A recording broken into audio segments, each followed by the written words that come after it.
Social skill जो करें मशवरा करके चलें लोगों से, ख़ुद अपने ऊपर इतना ओवर कॉन्फिडेंस होना ये अच्छी बात नहीं होती है। लेकिन सबसे बड़ी बात अल्लाह ने जो बता दी कि नबी मशवरा करो, बट फ़ाइज़ा अज़मता फ़तवक्कल अलल्लाह, जब किसी काम का अज़म कर बैठो, इस्तिखारा कर लिया, मशवरा कर लिया, सारी चीज़ें हो गई, अब फ़तवक्कल अलल्लाह, अब तुम्हें ज़ेब नहीं देता कि तुम अल्लाह पे तवक्कल ना करो, अब तुम अल्लाह पे तवक्कल करो। यानी तवक्कल का मतलब ही ये है कि अल्लाह पे छोड़ दो और उसका जो रिज़ल्ट आए उस पर राज़ी हो जाओ। तवक्कल की असल डेफिनेशन ये नहीं है कि अल्लाह पे बहुत ट्रस्ट कर लेना, वो एक एस्पेक्ट है। तवक्कल की असल डेफिनेशन है अल्लाह की रज़ा में राज़ी हो जाना। इस चीज़ को तवक्कल कहते हैं, ठीक है, कि मैं बस तवक्कल कर बैठा हूँ अल्लाह की ज़ात पे। इन अल्लाह युहिब्बुल मुतवक्किलीन, बेशक अल्लाह मुतवक्किलीन से मोहब्बत करता है। अब इसमें सारे स्किल हैं, लीनियंसी, एम्पथी है। अगर आप हार्श होते, अगर आप रूड होते, इन्होंने भाग जाना था, ये एम्पथी, अगेन एम्पथी है, सोशल स्किल्स हैं, कम्युनिकेशन है, ठीक है ना। फ़ाफ़ु अन्हुम, इन्हें माफ़ करो, अगेन एम्पथी है। वस्तग़फ़िर लहुम, इनके लिए इस्तग़फ़ार करो, ये लीडरशिप है। इसमें सेल्फ रेगुलेशन भी है। आप किसी को माफ़ करोगे, सबसे पहले आप हील होगे, दूसरा हील हो ना हो, आप तो हील हो जाओगे ना कि भाई मैंने तो माफ़ कर दिया, बस मैं तो बरी हूँ। तो इसमें सेल्फ रेगुलेशन भी है और दूसरों से मशावरत, इसमें सोशल स्किल है। लेकिन सबसे बड़ा स्किल है तवक्कल करो अल्लाह ताला। एक मैटर जब कर लिया है तो फिर आगे अल्लाह पे तवक्कल करो, रिजल्ट्स का जो है वो वेट करो। एक सहाबी थे अल-अशज बिन अब्दुल कैस, उनको रसूलुल्लाह सल्लल्लाहु अलैहि वसल्लम ने एक बार कहा कि अल-अशज, आप में दो ऐसी खसूसियात हैं जो अल्लाह को बहुत पसंद हैं। तो ज़ाहिर है कि उनकी तो ईद हो गई, किसी सहाबी को अल्लाह के नबी ये कह दें कि आप में बड़ी खसूसियात हैं जो अल्लाह को पसंद है, वो तो कहेंगे ये तो क्या ही बात है। बहरहाल वो क्या है? फॉरबीरेंस एंड पेशेंस। यहाँ पे फॉरबीरेंस की जगह एक और ट्रांसलेशन भी है, सिलिमेंसी। सिलिमेंसी नरमी को कहते हैं। आप में नरमी है। नरमी जो काम करा सकती, याद रखें, वो सख्ती नहीं करा सकती, ठीक है। नरमी से आप दूसरों के दिल जीत लेते हैं। तो इंसान में नरमी इस लेवल की होनी चाहिए कि अगले आपसे वो नरमी लें, अगले आपकी उस महक से, उस खुशबू से खुद भी नरम हो जाए। जैसे हमारे नबी थे, वैसे तो वो बहुत स्टाउट थे, बहुत एक्टिव थे, लेकिन लोगों के साथ डीलिंग में उनसे नर्म तरीन इंसान आज तक नहीं था।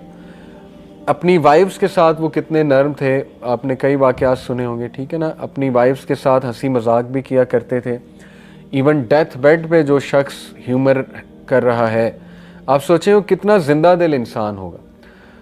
अल्लाह के नबी सल्लल्लाहु अलैहि वसल्लम के बारे में वो पूरा वाक़या शायद आप लोगों ने पढ़ा हो कि अल्लाह के नबी को जब तेज़ बुखार था, हज़रत आयशा उनकी पट्टियाँ कर रही थी, हज़रत आयशा साथ साथ उनको भी सर में दर्द था, बुखार था। हज़रत आयशा ने कहा, ओ my head, O my head, हाय मेरा सर, हाय मेरा सर।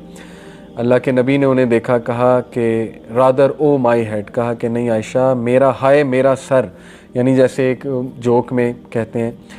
तो रसूलुल्लाह सल्लल्लाहु अलैहि वसल्लम ने फिर हज़रत आयशा को कहा कि आयशा, अगर आप मुझसे पहले फौत हो जाती तो आपका क्या जाएगा? आपका जनाजा पढ़ाने वाला मैं, आपका गुस्ल देने वाला मैं, तो आप तो खुश होना चाहिए आपको। अब हज़रत आयशा ने आगे से क्या जवाब दिया? उन्होंने कहा कि हाँ हाँ, आप तो चाहते हैं मैं पहले मर जाऊँ ताकि आप अपनी दूसरी बीवियों को ज़्यादा टाइम दें। अब देखें ये कन्वर्सेशन कब हो रही है? डेथ बेड पे। Can you believe it? लोग हिम्मत हार जाते हैं, लोग कड़वे हो जाते हैं, लोग मजाक करना भूल जाते हैं, लोग जो है ह्यूमर करना छोड़ देते हैं, लोग बुझ जाते हैं, ठीक है ना। दुनिया ही लोगों को थका देती है। तो हमारे नबी तो इवन उस हालत में जोक कर रहे हैं अपनी वाइफ के साथ। ये ज़िंदा दिली की निशानी होती है। तो इसलिए बहादुर बनना चाहिए, ठीक है ना, ज़िंदा दिल बनना चाहिए और जोक्स वगैरह जो है ये करते रहना चाहिए, ह्यूमर। तो सिलिमेंसी नरमी को कहते हैं और पेशेंस ऑब्वियसली बर्दाश्त को, सब्र को। ये इमोशनल इंटेलिजेंस के बहुत दो इम्पॉर्टेंट इंग्रेडिएंट्स हैं। एग्जांपल्स में मैं आपको सबसे बड़ी मिसाल देना चाहूँगा इमोशनल इंटेलिजेंस की। जब एक बद्दू आया और उसने मस्जिद में पेशाब करना शुरू कर दिया, पढ़ा आपने वाकई? तो सहाबा उसको मारने को दौड़े, जो बिल्कुल नेचुरल था, हम भी होते, हम मारने को दौड़ते। लेकिन अल्लाह के नबी सल्लल्लाहु अलैहि वसल्लम ने कैसे डील किया सिचुएशन को, इसमें पूरी कन्फ्लिक्ट रेजोल्यूशन है जो आज गोरे पढ़ाते हैं, थ्योरीज बनी हुई हैं इस पर। सबसे पहले कहा कि रुक जाओ, लेट हिम फिनिश। अब ये बात सोचें आप कि एक बंदा मस्जिद में पेशाब कर रहा है और कहा जा रहा है कि रुको, इसको ख़त्म करने दो। अजीब बात। फिर कहा इसको साफ़ करो, इस जगह को। پھر اس بندے کو لے جا کے سمجھایا کہ دیکھو ایسے نہیں کرتے، مسجد صفائی کی جگہ ہے، صاف ستھری جگہ ہے۔ وہ بندہ ایسا اس کو سمجھا کہ اس نے کہا کہ مجھے آپ کی بات سمجھ آئی ہے، یہ لوگ تو مجھے مارنے آ رہے تھے، تو اس نے رسول اللہ صلی اللہ علیہ وسلم کو گلے بھی لگایا غالباً۔ اب اس میں 3 سٹیپس ہیں کنفلکٹ ریزولوشن کے، اگر آپ اس پہ غور کریں، ٹھیک ہے۔ سٹیپ نمبر 1، جب ایک مسئلہ پہلے ہی بہت بگڑا ہوا ہے اس کو مزید مت بگاڑیں۔ جب ایک بندہ غصے ہے اس کو مزید غصہ مت چڑھائیں۔ جب ایک بندہ ایموشنز اپنے لوز کر رہا ہے تو آپ بھی ویسے بن جائیں گے تو سچویشن تو گئی۔ زیادہ تر میاں بیوی کی لڑائی کب ہوتی ہے؟ امام شافعی نے کیا کہا؟ when the wife should be ice, when the wife is fire you should be ice۔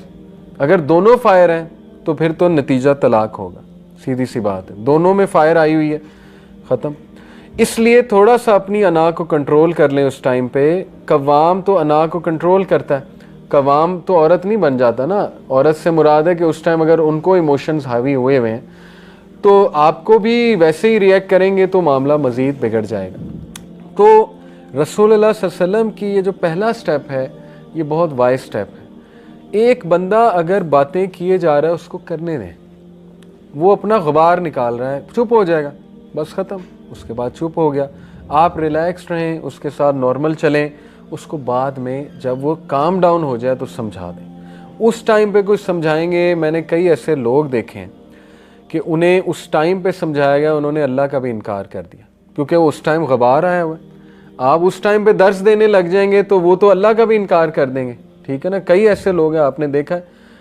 اب کیا وجہ ہے بچے کیوں ریبیلیس ہوتے ہیں؟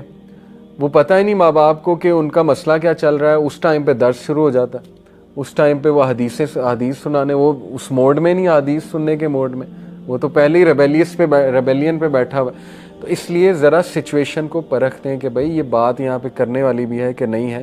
تو انہوں نے مینیج ایسے کیا کہ اگر اس کو یہ اس دوران مارنے آ جائیں گے جبکہ یہ پیشاب کر رہا ہے تو یہ تو مزید بگڑے گا، یہ تو بات ہی نہیں سنے گا، تو ریفرمیشن تو ہوئی نہیں، اور صحابہ بھی مارنے لگ جائیں گے تو پھر وہ مزید گند پھیلے گا، کل کو ہو سکتا ہے وہ کچھ اور کر دے بندہ۔ بہرحال تو پہلا سٹیپ کنفلکٹ ریزولوشن کا ہوتا ہے کہ سچویشن کو دیکھتے ہوئے ایکشن لیں۔